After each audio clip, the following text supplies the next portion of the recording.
All right, y'all. We're gonna go ahead and get started. First and foremost, my name is Tyrone McKinney. I happen to be the College of Graduate Studies Student Success Coordinator. So one of the things that I'm able to do is I'm able to throw different professional development workshops for our graduate students just to ensure that you guys have the adequate resources to excel throughout your graduate journey. So whether that be in the classroom or outside of the classroom, I want to ensure that I am connecting you all with people who can help you throughout your process. So with that, one thing that most graduate students have to do is usually a thesis or a dissertation. So why not have one of my favorite program coordinators, Dr. Elizabeth Baltes, come. She is our program director for our Masters of Arts and Liberal Studies, and she's also the chair for the interdisciplinary studies program here at Coastal Carolina. So basically, she's going to give you guys a presentation. I'm going to turn it over to Dr. Baltes, and then after that, we'll transition to a Q&A where I ask her some questions, and you guys are able to throw some in the chat so your questions can be answered as well. I'll turn it over to her. Thank you so much, Ty. Hi, everybody. I'm going to invite you, if you feel comfortable turning on your cameras, to please do so because it's lovely to see the people that I'm talking to. I would also love if you wouldn't mind maybe throwing in the chat whether you're in a master's program or a PhD program, again, just so I know who I'm talking to and what your particular needs are, because there are some similarities between doing a thesis and a dissertation, but there are also some really important differences, and I want to be sure that I hit the information that you need to be successful. So when you have a sec, please just throw that in the chat, whether you're in an MA program or a PhD program. Lovely. I see a couple of people in PhD programs, PhD. Okay.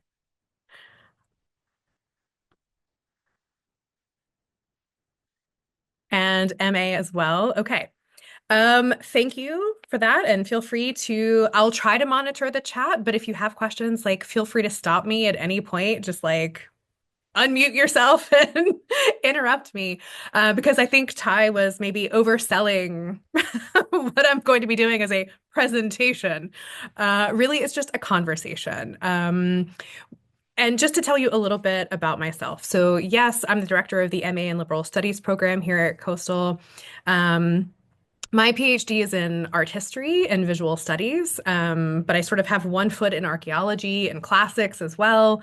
And I'm about, oh, 10 years out of my PhD at this point, but it's still very vivid and fresh in my mind.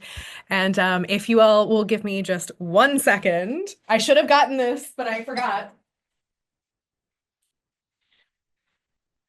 So I was going to show this anyway, but this is my dissertation. So just so you have something to compare it to, basically a dissertation is more or less like a book. It tends to have chapters, it tends to be sort of long, in depth, really multiple layered arguments. Whereas a thesis, I think of a thesis more as like a chapter or two that would build a dissertation. Um, so length is certainly one difference. Yeah. I think so. There are a couple of things that I just wanted to throw out. Has anybody, I think, like some people who said they were in the PhD program, they didn't, one person said third year. Is anybody like in the process of doing this right now, or is everybody sort of leading up to it? Leading up to it? Okay. Great. Because I think the advice that I have to give will probably be better the earlier you get it. So a couple of things I would say, and maybe this is commonsensical, but I think it's really important to reiterate. The most important thing is communication. If you are behind, if you are struggling, whatever is, if there's something you feel like you need that you're not getting, you have to communicate that. You have to be proactive. You have to have initiative and advocate for yourself, especially if you're in a PhD program. At the end of the process, think about this. I think one of the hardest things in the PhD is actually adjusting your mindset because you're so used to being a student. At the end of the process, you will be a peer of the people who are just on your committee. And so you have to act like one. And that means professionalism, right? That means, again, being an advocate for yourself and communicating as an equal. Um, so I felt comfortable with my committee members, and not everyone is always like, we'll talk about committees maybe separately. But when I would get feedback from my committee members, it wasn't just a, oh, you have to do this. It's a conversation, right? Because I might be able to push back on that. Like, I'm not going to be like mean or insulting about it. But if I have a good reason for doing something the way I did it or talking about something the way I talked about it, like I need to be able to explain that because that's what you do in the publication process too. It's not just like, oh yes, you're the almighty, you know everything and I know nothing. Like maybe they have great advice for you, but there might be places where you can push back a little bit and assert your own voice. And I think, especially in a PhD program, it's really important that you sort of move towards that mindset of being a peer rather than a student. Because when you finish your dissertation, you will be more of an expert on that topic than anyone on your committee, right? Because it's so hyper focused. Um, So communication, initiative, professionalism, like those are really the things that are important. And honestly, I think they're just as important in the thesis process. Uh, I mean, you're going to have sort of less experience. It's a much shorter sort of timeline. Um, I did, is everybody who's here in the PhD program, are you all in the education PhD program? Marine science? Anybody? No? Okay. Uh, We're in education. Okay, everybody's in education. So I was reading through the dissertation handbook actually, and it's great. It's super informative. I'm gonna write my own handbook for my program actually. I was inspired by that. But I know that like the timeline is sort of set up for dissertation in 1 year. And of course it's, it lists the caveat like you can only do this if you're really motivated and really determined. Like the thought of writing a dissertation in a year to me is like, wait, what? Um, uh, yeah, it took me five, I think, 4, 5. But like I'm having to do field work. Like I'm an art historian, I have to go to Greece, right? So and I can only do that certain times of the year. I can't, spend all my time there. But it took a long time to like figure out what I was going to do, to be perfectly honest. I think most people, when you start a dissertation or a thesis, you think you know what you're doing, and you don't really figure out what you're actually doing until you're basically done. Um, that's normal. It is normal to feel at sea in writing a thesis or a dissertation because it is the biggest project you've ever undertaken to that point. Like I still get, like PS, I'm still revising this as a book.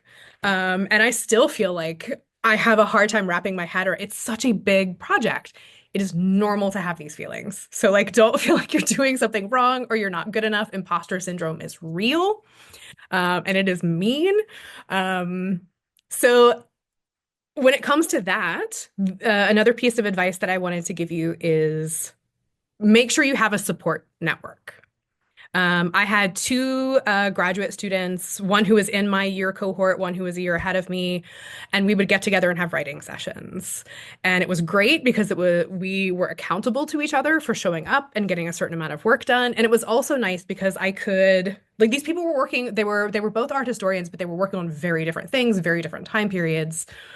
But it was nice because I could be like, "Hey guys, so I'm struggling to articulate this argument. Like, here's what I'm thinking, and here's what I'm trying to say." And so we could talk about it and talk through things occasionally as well. So having a support system is absolutely invaluable. Like I would not have finished without that support network. And so those are actually the pieces of advice I wanted to convey from the outset and just give you time to think about.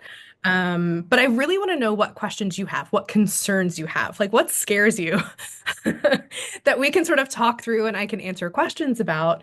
It can be about committee formation. It can be about the process itself and how to manage it. Like 'cause project management's a real thing. It can be about time management, like whatever you have questions about or concerns about, like let's talk about it. There's nothing that is taboo in this conversation. Hi, I'll throw out the first question that I talked with you about the other day if you're willing to let me do it. Yeah, absolutely. And then we'll jump over to Mary Ellen too. So Ty and I were talking the other day, and he's like, "Hey, what are some things we should talk about?" And I've since being here, and I should actually tell you, I just met with Dr. Bergstrom yesterday. She's going to be an advisor for a capstone that I'm going to work on. But one of the things I've kind of noticed in watching theses presentations and dissertation presentations is some are good, some are not. Some are Yep. like they kind of run the gamut, right? Like and how well they're done and whatnot, or how well thought out they are. And while I think I have a good thought out plan, a good thought out topic, how do I know I do? How do I know I'm not going to run into some pitfall of here's my idea, and you get, 70 yards down to use a football analogy, down the field, and all of a sudden it all just falls apart on you. Yeah. Like, Okay. is there a way to prevent that? No. Okay. I don't sugarcoat things. Okay. So, I mean, that was maybe a little harsher than it should have been. So I don't know what all of your classes have been like, right? Because none of you are in my program. But one of the things I always tell my students, and I tell like everyone who will basically sit still long enough, when you are thinking about a new project, the very first step is a literature review. It has to be because you have to know what everyone else has said about this.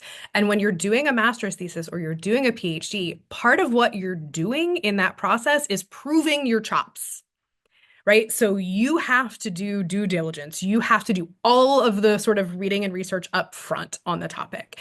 And in that process, you learn where you can intervene, right? What aren't people talking about?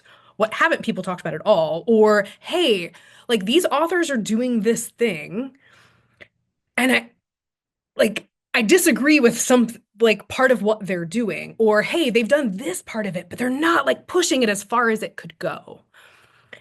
All of that sort of reveals itself in a literature review. So if you think you have a great topic, great, start researching it. That's the only way to sort of prevent. And even then, you might still find that you reach a dead end, and that's when you have to pivot.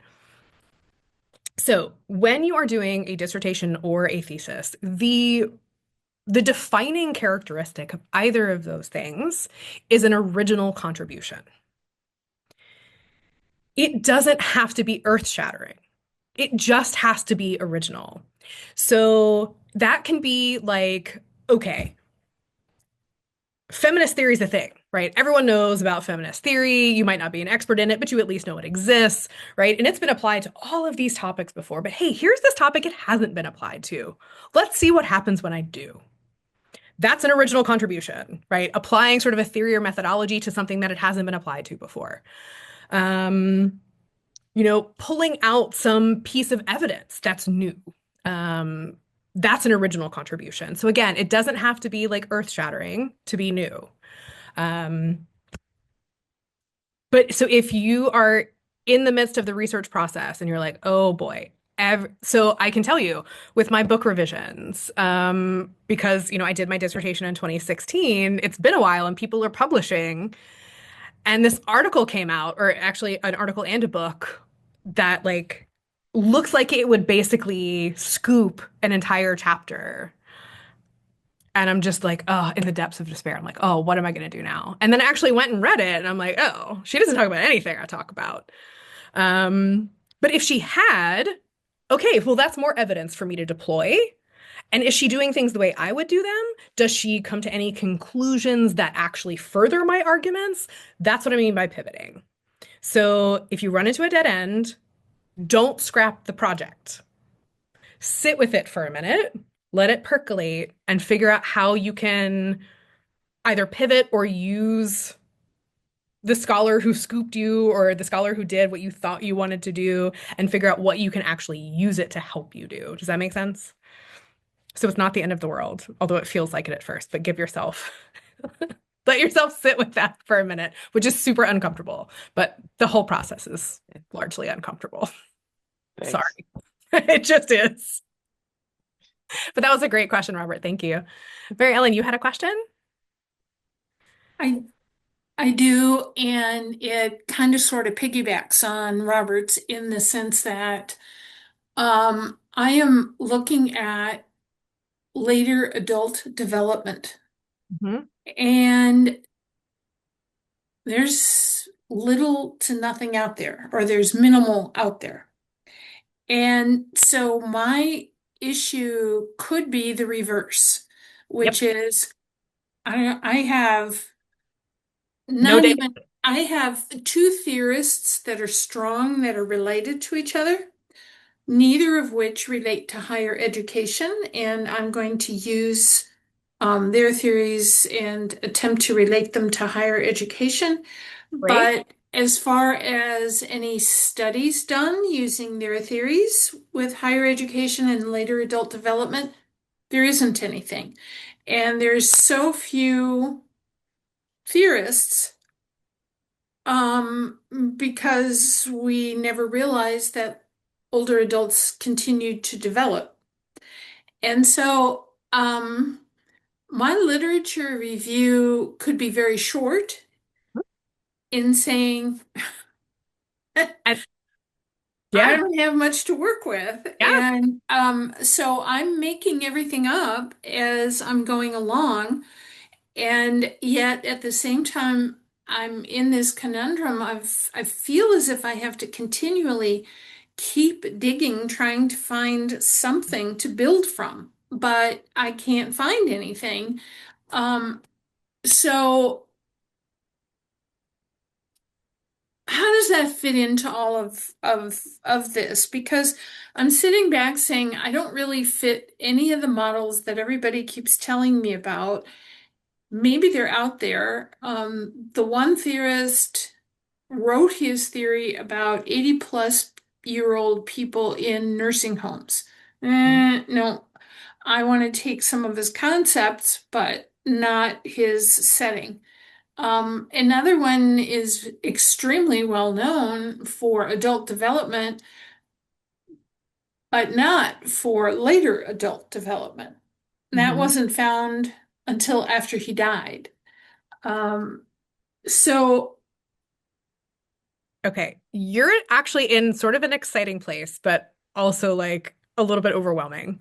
uh-huh, I don't know So, what to do.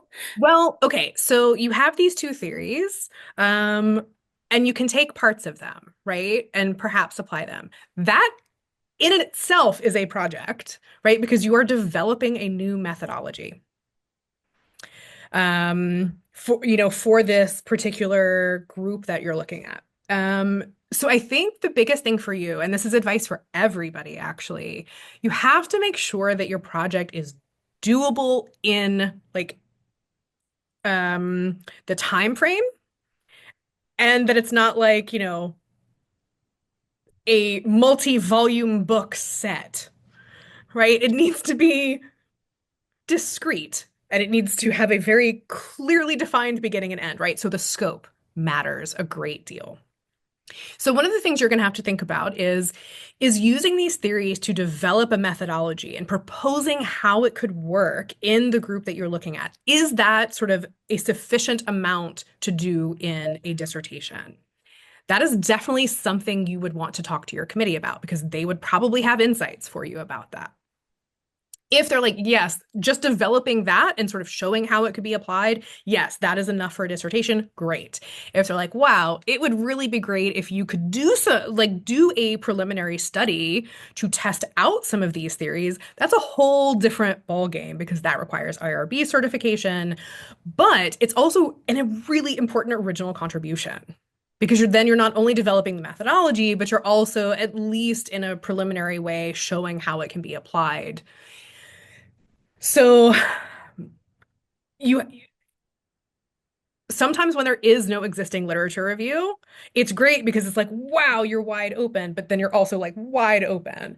So this is one of those times when I would say, once you identified your committee members yet? Yes, Okay, have this conversation with them. okay. Um, Individually, I would start with your committee chair.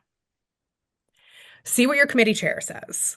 And if your committee chair feels very strongly about it one way or the other, okay, that's probably all you need. If they're like, it could go both ways, then maybe have sort of a meeting with your whole committee. Okay, thank you. Absolutely. So Elizabeth, I have a question that's related-ish, but maybe on the other extreme. It is related, but like how does one halt the going down the rabbit hole of like amassing so many articles or books like for the lit review? Because like you read an article and you look in their references and like, oh, this or that. Like when do you stop? Stop. When you say stop. When do you say like, I think I've got enough? Like, how do you, and I think maybe It's some hard. of it is like talk to your committee and choose like a range of years, like beyond which you won't go back. I don't know, but please. Well, I think it can always be dangerous by saying like, oh, I'm not going to use any literature before X date, because there might be really seminal, important sort of framing pieces of literature that you need to address that are earlier than that. Rabbit holes are a problem for everyone, not just you. And so my PhD advisor always gave really great practical advice. And one of the things she said is like, a tendency graduate students have is to keep wanting to research instead of writing, right? So it's a way to procrastinate writing.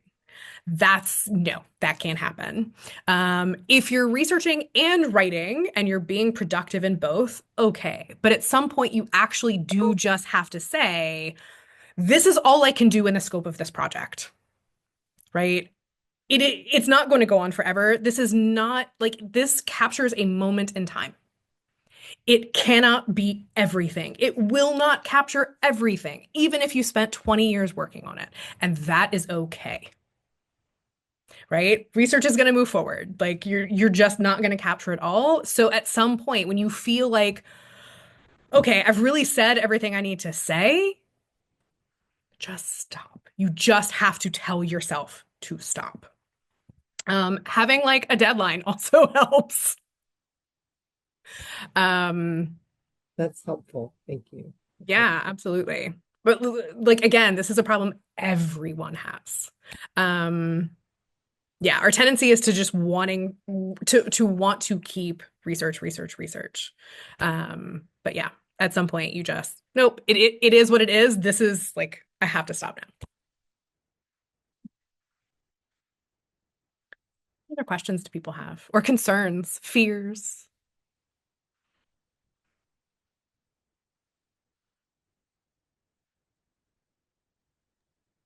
Well, I have some questions for you, Dr. Baltes. So Great. I'll get started. The first thing that you and I had a conversation and we were kind of discussing this. So does my research topic have to be completely new? Completely no. Absolutely not. This is like I was saying, it doesn't have to be earth-shattering. It doesn't have to be completely new, right? Other people will have talked about this. It's about engaging with the existing scholarship and intervening in that conversation. So what your thesis or dissertation should not be is a summary of other people's work, right? That's sort of a literature review, but even a literature review, so here's what I tell my grad students about a literature review. Your first pass at a literature review is going to be largely summary, right? It's going to be kind of like an annotated bibliography. When you take that literature review and you edit it to include in your project, whether that's a thesis, whether that's just a seminar paper, whether that's your dissertation, you have to be strategic about it. You have to communicate a lot of information to your reader in a way that they're going to understand it and in a way that positions your work. That's your agenda. You have to position your contribution. So you're not going to say everything everyone has ever said on this topic. You might say, hey, in the past, scholars have generally done this thing. They've approached it this way. Other scholars have approached it this way. Here's what I'm doing, right? So Again, it doesn't have to be earth-shattering. It doesn't have to be a completely new topic. Those rarely happen, except for Mary Ellen's, apparently. Um, but it does have to engage with the scholarship without summarizing the scholarship. Does that make sense? It does. It does. Thank you for that.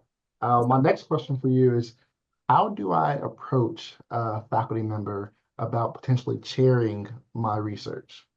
What's that like? What's that process like? What would Okay. The first thing I'll say about committees, because this is actually a really important conversation that does not happen often enough. A committee, and particularly a committee chair, can make or break your experience.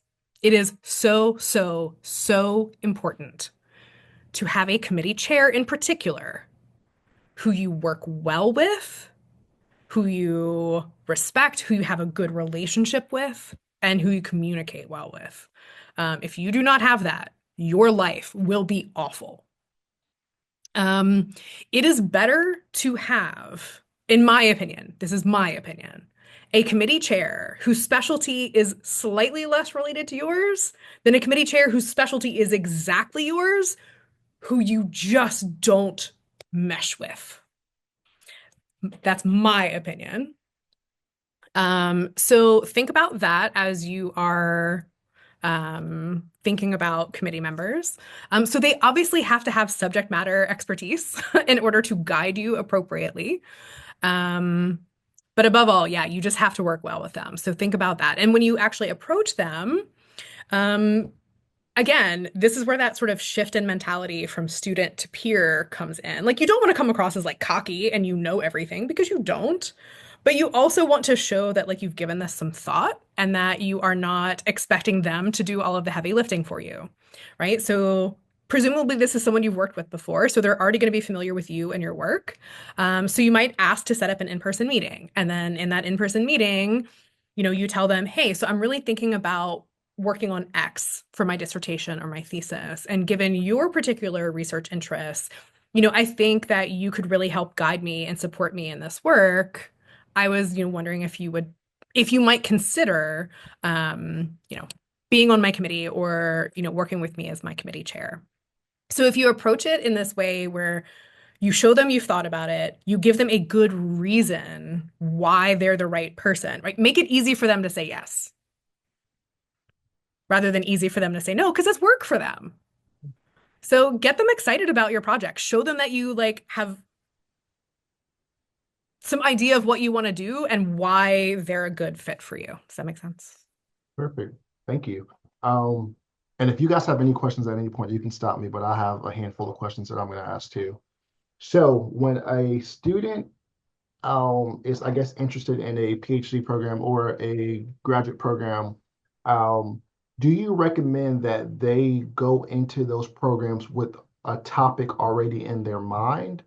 Or do you think that through their process of taking coursework, they'll be able to develop a topic? So I have that question for you. I don't think it matters, honestly. I've known people who came into a program knowing exactly what they wanted to do for their thesis or dissertation. I myself did not know.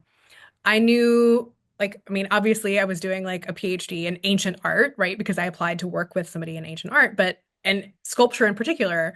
But beyond working on Greek sculpture, I didn't know exactly what I wanted to do. And that's totally fine. And I figured it out by taking courses and doing field work and working with my mentor.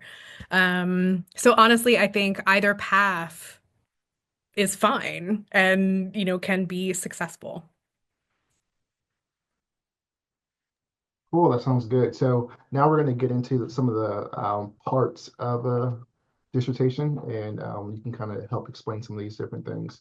So first, why are research questions so important, and how would you recommend developing research questions for that?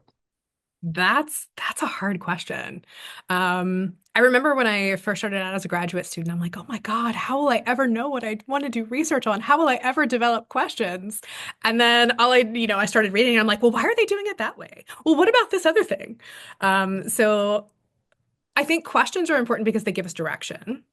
But I can also say that in almost every research project I've ever done and or published, my question has changed from the start of the project to the end of the project. I mean, it might not be a completely different question, but sometimes your question has to change because the evidence you thought would be available isn't, or because you ran into this really interesting problem, or because your original question was too broad or too narrow.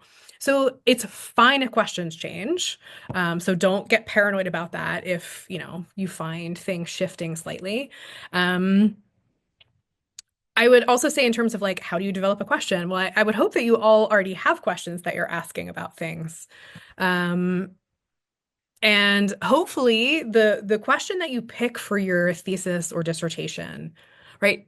Thesis less so, right? Because you're generally working on a thesis for a semester. Dissertation, at least a year of your life is going to be consumed by this topic. So it better be something you're excited about. I mean, if you're just like, that's gonna be really hard to get across the finish line with something you're not excited about, I'll tell you.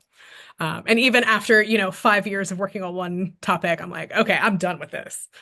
And I started out really excited. So I don't know if that actually answers your question, but that's what I got. No, I think it does. I think that definitely provides some clarity there. My next question for you is, can you explain what a theoretical or conceptual framework is? Wow, you're throwing me the hard questions, Ty. Yeah, maybe. Um, I mean, it sort of depends on it. Okay. Wow, I haven't taught methods of art history in a while. This is when I would have been really good at explaining this. So your method or theory, like you use the keyword, Ty, it's your framework. It's the lens through which you are trying to answer this question or through which you're looking at this topic. So again, I'll come back to feminist theory. Um, so if I'm looking at Greek portraits, right, which is what I do, ancient Greek portraits, so if I'm thinking about not just when they were made, but how they were viewed even centuries later, there are some theoretical approaches that help me think about that. One might be feminist theory if I'm looking at portraits of women, or even if I'm not, like who is the intended audience supposed to be, right? The male gaze, right? How does that play into this? But also the idea of reception theory. The idea that the artist's intent, the original artist's intent, isn't necessarily what matters the most. And the further away you get from the time of its creation, it might matter less and less. And it's really about the audience and how I perceive this thing, given my particular cultural context. So that it's basically just the lens through which I'm viewing something. And it can be more than one theory. And sometimes that can be the new contribution is saying, oh, people have looked at this through sort of a feminist lens, and people have looked at this through this other lens. But what happens if I actually put them together? Right? This sort of like intersection of feminist theory and economics, say. That can be a new contribution, is actually combining methodologies that haven't been combined. That's what we do in the MA in liberal studies. So yeah, that really, I don't think answered your question, but if anybody has sort of follow-ups or specific questions, feel free to ask. That's a really tough question to answer in the abstract. Well, Uh, I think what you're saying there, though, Dr. Baltes, if I might for a minute, Ty, and this kind of goes for anybody, is that like there's no right or wrong answer when it comes to research and necessarily how you're doing that research. Right? Like because of framework, because we could all look at things differently, because there's so many different theories that there's so many different ways to do research, and the way I may want to think about doing it, the way someone else may want to think about doing it is different, and that's okay. And I think that's something that I've had to come to the realization within my own program, my own studies as a grad student. As an undergrad, it's this is how it works. It's this, and this. Yeah. It's entirely different as a grad student. Yeah, and I think that's the beauty of what we all do, right? Is that we can have these conversations and it's a scholarly dialogue, right? And yeah, if you look at things one way and I look at it another, how can we bring these things into conversation? But I do think it's not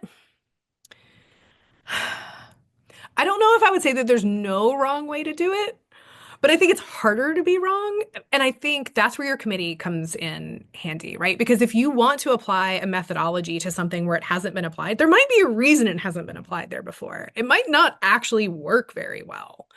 And if you can make a strong case for trying it out and doing it and be successful and make a great argument about it, great. But that doesn't always mean it's going to work. And that comes back to your question about like, well, what happens if it's a dead end? That might be a dead end, right? Because it's kind of risky.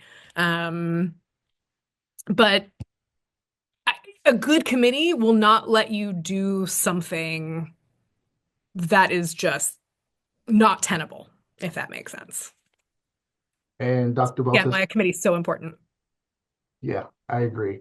And just to kind of follow up after that, like, correct me if I'm wrong, but someone on your committee specifically needs to be able to like hone in on the framework that you're looking at and the methods, right? At least one person, yeah. So in education, right, your committee members are all going to be faculty in education, but they're all likely going to have slightly different specialties. I mean, is that accurate? Does that sound right? Hopefully. So it's going to be the closer their methodologies and sort of the way they think about, well, that's not even true because sometimes it's great to have somebody who does something completely different to kind of challenge the way you're thinking about it. But I would say at least one person should have expertise in your like pretty specific subject matter and or methodology. Because you really like you need that guidance. Also, on that note, I would also say, like, yes, you have a formal committee. That doesn't mean you can't also have other people involved and get feedback from other people. There is a danger of getting too much feedback. Don't get me wrong, because you can't please everyone all the time. But if you have a trusted mentor who, for whatever reason, is not officially on your committee, or if you know a faculty member who has this like weird niche specialty that you talk about, in one chapter for 10 pages, it is 100% worth reaching out to that person and saying, hey, I know you have expertise in this. I talk about this briefly. Would you mind reading this section and just telling me what you think? Most people are like, we love talking about what we do. So like most people are going to be happy to do that. And then it's just like, it's this discrete little section. You're not asking them to read your entire dissertation or thesis. But then you can make sure, like when I'm translating Greek inscriptions, right? That is not my specialty. I can do it, but I generally send it to someone who actually works on Greek inscriptions and be like, okay, am I going to embarrass myself? Like, how do these translations look? Like we do this all the time. And so like you can absolutely leverage people outside of your committee when it's appropriate. Cool. Anybody have any other questions? I'm gonna keep going if we don't. Again, if anything comes up, y'all just let me know. But while we're talking about methodology, I can't wait, hang on, Ty, before you ask your next question, like, is this actually helpful to you guys? Like, are you getting, okay. I just want to make sure, like, I don't want to be talking at you if you're like, oh my God, this woman, stop. but we kind of brought up methodology, so I just kind of want to know, like, how does someone choose? How do they know, or how do they choose the right methodology for their study? Okay. This is just a good general piece of advice, and this actually goes back. Marguerite, do you go by Marguerite? This goes back to your question about how do you know when to stop. So I think one of the best things to do, and it's certainly something I did as a graduate student and something I still do in my own research, have models in mind. So when I'm just reading like an academic article, I'm assessing it. I mean, always. I'm like, wow, this writing sucks. It's not clear at all. Oh my God, it's so jargony. Or conversely, wow, the writing is so good. The organization is so clear. I love the way they do this. So when you find one of those, look at how they're doing things. What is their methodology? Like what works about it? And then sort of have that you're not going to be doing what they're doing, but you can sort of do it the way they do it. So I think having a model is always helpful, especially as a graduate student, because your experience with doing this is limited. It's also good to have a model look at their footnotes or look at their citations and then look at their bibliography. How many sources are they citing? And like in this case, right, you're probably going to want to reference a book. For a dissertation, you'll want to reference a book. For a thesis, maybe more like a lengthy scholarly article. Look at the number of citations they have, look at the number of sources they cite. If that is the standard in your field, shoot for that. Again, use it as a model. In other words, fake it till you make it. I think that kind of hits on how you brought up the importance of doing the literature review first, because that, again, you can find some of those things in the connected dots to answer some other things. So I appreciate you saying that. My next question for you is, because I think for most of our PhD students that we have on here, a lot of them are in their second year, or some of them are in their third year. I think Marguerite's the only one in her third year. She's oh no, oh, Mary Ellen too. I apologize. Sorry. So Yeah, all Zan, three of us years of are in our coursework? third year. and Zan too.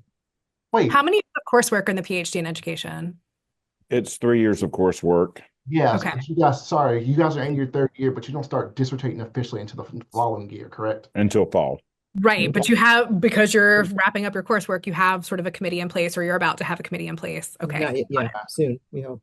So you guys are in your third year, but you're going into your fourth year where you start the dissertation process. So yeah, this goes into this question. How long should students wait or expect the timeline for them to get feedback back? So if you're submitting feedback to your chair and to your committee, how long should they expect to wait in order to get something back? It depends on what you're submitting to them. So this is where communication is so important, and it's going to be different for every person on your committee, just FYI. So that's part of the fun. Talk to them about expectations, right? The best way to sort of like prevent problems is to manage everyone's expectations up front. So ask your committee chair, how often do you want to see work? Do you want to see it as I complete a chapter? Do you want like a monthly update? Like talk to them about process that they want. I would say it's maybe more important to get feedback from your committee chair first and incorporate that before submitting to your other committee members. Like that's generally, I think, the process that works the smoothest, because then you can sort of like, we'll just go on the chapter model, right? So let's say your committee chair wants to see, a chapter once you've completed it. You send that to your committee chair and you get feedback. And hopefully you will have had this discussion up front in terms of what's turnaround time going to look like. I would say if you send your committee chair an email and you haven't heard crickets in a week, follow up with them with an email. You might not get feedback in that week, but you want to make sure they got the email. Like if their inbox looks anything like mine, sometimes stuff just gets pushed down so far, I miss it. So just make sure they're getting your emails. I would say if it's like a chapter, 2 weeks is reasonable. Less than that's pushing it. Like it takes time, right? Because we want to give you good feedback, and sometimes we have to think about this stuff. So yeah, I would say a good 2 weeks, but ask them. They might be like, oh yeah, I'll have it back to you in 48 hours. They might say, I'm gonna need like, 3 weeks, whatever. Talk to them. Manage expectations. And if you need something back quickly, sometimes like that happens, like for whatever reason, tell them like, hey, I know you're really busy, but for whatever reason, I would really, can you possibly get me feedback in a week? But yeah, open lines of communication and just set standards up front is the best thing. Mary Ellen. One of the things that our program chair said to us, which I think reinforces what you're saying and integrates and develops in other ways, is a dissertation chair does not have a great deal of time to spend continually reviewing and or answering questions. Her recommendation is find someone who's very familiar with your area of research and topic and use them as a conversational um, support, reinforcement, idea bouncer arounder, that sort of thing. And I think you said those things at different points so far today. And I think that was important, is important for us to know and think about up front. Because in at least for me speaking, I don't even know where to go to have someone to talk to about something that nobody knows anything about, especially me. And so I went to a person I happen to know for many years whose specialty is one of the theorists. And she's considered an expert in that area and has been for many years. So I sprung for both theorists' books and had my initial conversation to clarify everything after she agreed. And she said, yeah, I'd love to talk about this because I always knew this was out there somehow, but she said I never had seen any actual research on it. So for me, this is, of course, a fascinating topic. And so I let out a big sigh of relief that, you know, but I think it does emphasize your point as well as our program chair's point, which is find an ally who is also extremely knowledgeable if you can. Well, I just want to clarify something about your program. So when you say program chair, is that like the program coordinator? Or is that Yeah, the person who is head of our PhD in education program. okay, but you are going to have a dissertation committee as well, right? Correct, Okay. correct. Yeah. So, yeah, your program coordinator is kind of like at other schools, they would be called director of graduate studies. Yeah, And they're kind of like the all-around advisor. And I think that advice is right on, right? Because if you came to me for advice about your dissertation, I'd be like, can't help you. I mean, I can, help you with writing, but um, so your committee chair, right? When they take this on, they understand like this is a time commitment, right? It is an investment in you. And they know it's going to be extra work. They know it's going to be extra time, and they're signing up for it. So, like, no, should you send them the same chapter 5 times to get like super nitty-gritty advice? No, like that's not realistic. Um, so you should send them a chapter, assuming that they're not like, oh my God, you have to start over. That hardly ever happens. Take their advice, incorporate it, and do the same thing with your other committee members. Then, when you're getting near the end and you feel like you have a good draft of everything, right? So your committee chair has seen every chapter. You have like sort of a full draft, send it to your committee chair one more time. So they've seen every chapter and now they're seeing the whole thing. And it's incorporated feedback from all of your committee members, not just them. Then they might give you more information or more feedback. Once you incorporate their feedback, then you can send it to your committee members for more feedback. So like everybody should see sort of individual chapters and everybody should see a full draft. But like sending the same chapter to somebody a million times, like they're not going to have time to give you that kind of feedback. But like your committee, like they're taking this on. Like you shouldn't be afraid to talk to them. You're not bothering them. You're not wasting their time. Like that's what they're there for. That is their job. So like, yes, have your person, like have your external support systems, have your graduate student buddies. That's all great. But your committee is like your core support. Um, Thank you for answering that, Dr. Baltes. Quick question for you. So in your experience working with students while they're completing their thesis and dissertations, where do students usually get stuck throughout that process?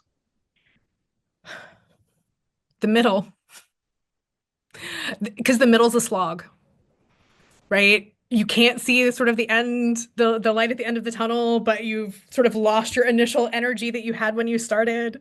And that's when you need a cheerleader, whether that's your program coordinator, whether that's your mom, whether that's your friend. Like, and that's where the support system really comes in handy because you're all in it together. Um, but yeah, the middle's the roughest part for sure. And I just have one more final question, and after that, we can open it up again. What is the most important thing to remember about this process? So throughout these students, most of them is maybe their first time ever conducting research. What's the most important thing for them to remember while they're navigating this? It's going to be hard, and that's okay. So there are actually a couple of things, and they're all kind of trite, and I'm sorry, but they're true. Um, it's gonna suck at times. Like, just own it and get through it. But nothing like you know it's worth doing because it's hard. Um, so I would say that. I would say um, the other big thing is like remember that if you knew how to do everything already, you wouldn't need to be in grad school. This is part of the learning process. So like you're gonna feel at sea sometimes and then disoriented and overwhelmed, and that's fine and that's normal. And then like realize that at some point, imposter syndrome is going to hit you, and you're gonna feel like you can't do it and like you're not smart enough to do it. Um, and you just have to realize that that is in your head, and you wouldn't be where you are if your committee and your program didn't have faith that you could do this.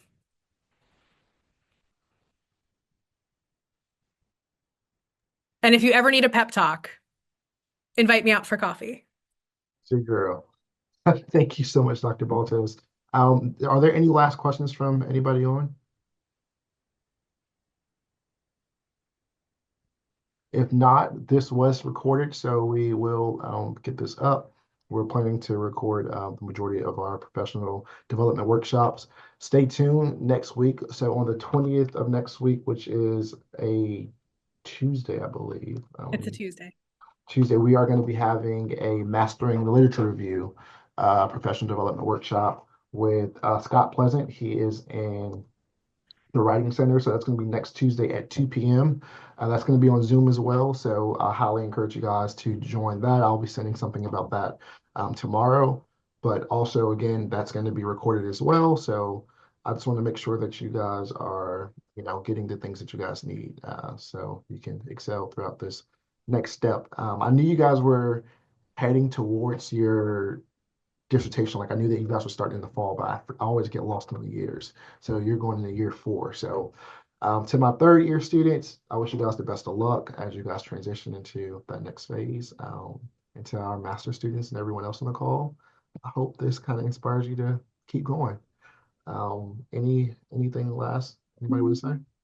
Well, I just want to end by saying thank you for having me. I really do hope this was helpful.